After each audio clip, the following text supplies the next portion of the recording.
Thank you very much. At this time, I'd now like to introduce and call up Sacha Lai-Svirk, partner at Outpost 379, to come up to the podium and give us an overview of tonight's evening and how and why this summit came to be. Sacha?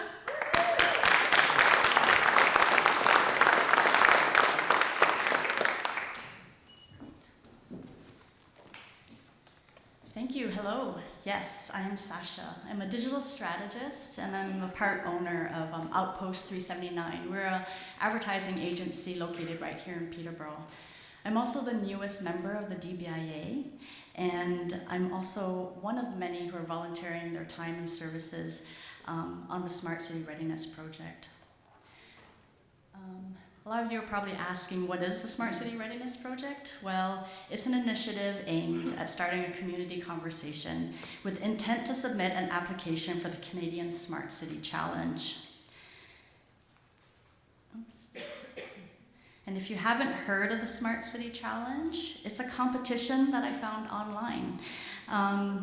It's held by Infrastructure Canada, and it's open to all municipalities and communities across Canada. This challenge actually empowers communities across the country to address local issues such as sustainability and economic growth, and you can see some of the focus areas that they've outlined there. And it's all through developing partnerships with a smart city approach.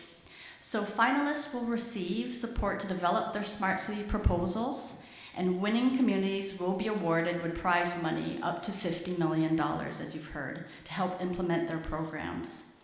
There will be 3 competitions. We missed the first round, but the second one is expected to be announced later this year.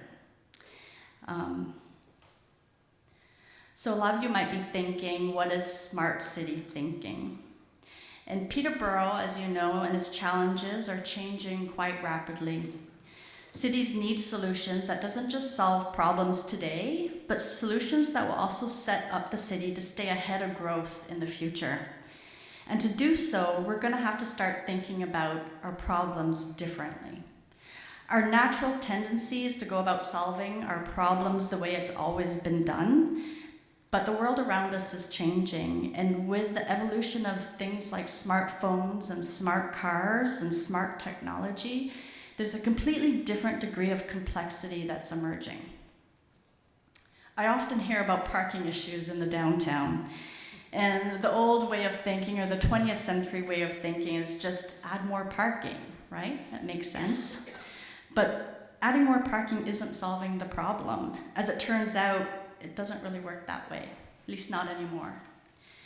And the 21st century thinking would be first to understand, how do people get around? And how will people get around 5 years from now, 10 years from now, 25 years from now? You know, is the solution Uber? I don't know. Is the solution maybe to set up the city with technology or an infrastructure to help city officials make informed decisions? Technology that can identify issues and flag them so that it can be proactive instead of reactive. And that is just a small example of what thinking differently is about. That is thinking with a smart city approach. And that is what the summit is hoping to achieve tonight, and introduce you to what smart city solutions could mean for the city and what ways we can all benefit from it while still preserving our city's heritage. So why Peterborough? And we say, why not? Right? Even if we aren't successful, the worst case scenario is that we've had a great community dialogue and a master plan to move forward. And secondly, Peterborough has a unique opportunity that puts us in an enviable position as compared to many other municipalities. I'm going to share some maps with you here of the city of Peterborough. As we know, Peterborough is an amazing community to live and work. We have a vibrant downtown, as shown by the pink outline above. Our central area is next to the beautiful Otonabee River and Trent Severn Waterway, and filled with historic architecture, shops, and homes. This map is a more detailed look at our central area. The dark gray hatch indicates lands that are publicly owned.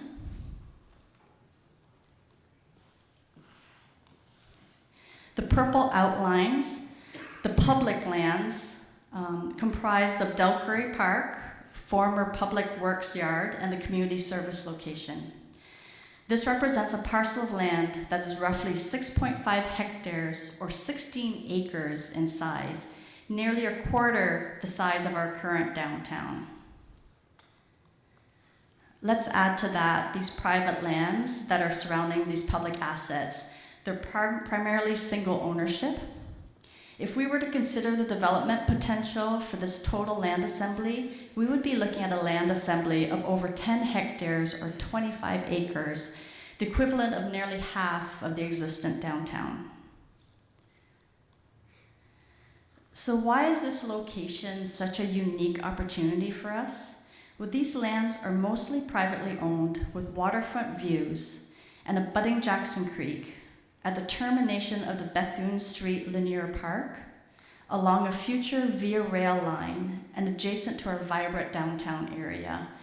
These are the ideal conditions for growth and a perfect launching pad for a community discussion about what smart growth might look like for our community.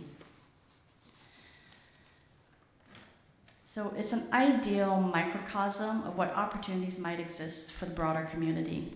What is possible here? What might be learned from exploring these lands that could be carried forward to the rest of our community or even other cities across Canada?